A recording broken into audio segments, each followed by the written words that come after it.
Okay, this lesson is going to be on how to name covalent compounds. Binary covalent compounds, which means that it only contains two different kinds of atoms.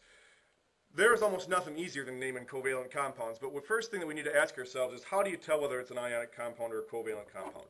In order to do that, we need to refer back to our periodic table geography. Remember that there's this staircase in the periodic table that separates the metals from the nonmetals. Everything to the left of that staircase is a metal, except for hydrogen up here, who's kind of a weirdo. And everything to the right of the staircase is a nonmetal. Ionic compounds are always created using a metal and a nonmetal. So here we go. Ionic compounds are always going to be somebody from the left of the staircase and somebody from the right of the staircase. Always one from each side. The only exception to that rule is that sometimes ionic compounds contain this ammonium polyatomic ion as the cation, the positive ion, and so it's always going to contain a metal or ammonium and a nonmetal or a polyatomic ion for the other side. So the key here is the giveaway is a metal. If you find a metal in it, it's an ionic compound. Covalent compounds, on the other hand, covalents always contain only nonmetals. So if you don't have any metals in the thing, it's a covalent compound. Now, remember when we were looking at this flow chart in class on how to name these things? We were talking about ionic compounds, and we started off with those. Ionic compounds are kind of covered in this area on that chart right there. Covalent compounds are in this area right here. Ooh, wrong color.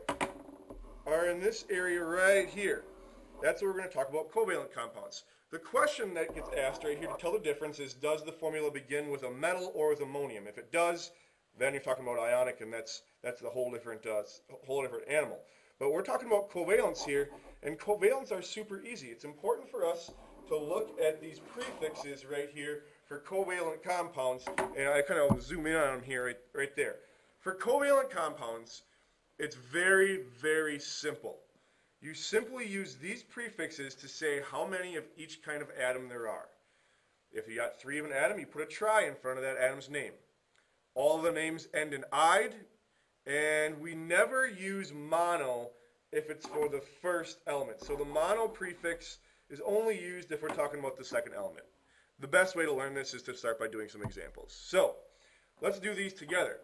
These are all going to be covalent. I know that because none of them start with a metal. Phosphorus is a nonmetal. Phosphorus, nonmetal. Silicon, nonmetal. Carbon, nonmetal. Sulfur, carbon, sulfur, nitrogen are all nonmetals. These are all covalent, so we're not going to worry about thinking about this as being an ionic compound to start with.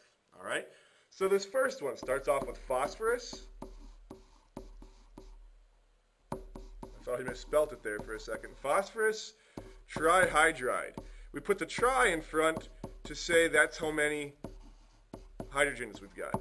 We've got 1 phosphorus and 3 hydrogens. Now, why didn't I put a mono in front of the phosphorus right there? Why isn't it monophosphorus trihydride? That's a good question. The rules are just that we never use mono on the first element. So if there's only one atom of that guy, you just list the element's name. If it was only 1 hydrogen, we would have called it monohydride, but that's not what it was. So let's go to the next one here. This is going to be diphosphorus, saying that there are 2 phosphoruses. Diphosphorus. And then 5 chlorides, the prefix for 5 is penta. 5 chlorides would be pentachloride. Again, all the names end in IDE, and we have our name there, diphosphorus pentachloride. This next one would be silicon. Now, not monosilicon. We don't use mono for the first one ever, so it's just silicon. And then tetra is for hydride. Okay. Going on to the next one. We've got carbon, not monocarbon, just carbon. And disulfide. Di meaning 2, and the atom is sulfurs. You can see this is really pretty easy. The biggest challenge to you at this point is not confusing this naming system and the ionic compound naming system. You have to stop and always identify these as being ionic or covalent compounds. All the ones on this slide are covalent, so we treat them all with the covalent naming system. This is easy. So sulfur, dibromide. It just says sulfur, so there must be only one of them, and dibromide means there must be 2 bromines. Carbon, must be just 1 carbon, tetrabromide. Bromines, and it's got 4 of them. Sulfur trioxide, 1 sulfur, 3 oxygens. And dinitrogen tetraoxide, 2 nitrogens, 4 oxygens. Super simple. It doesn't really get much easier than this. Again, the biggest challenge is to not get confused and screw up naming ionic things with a covalent system or vice versa.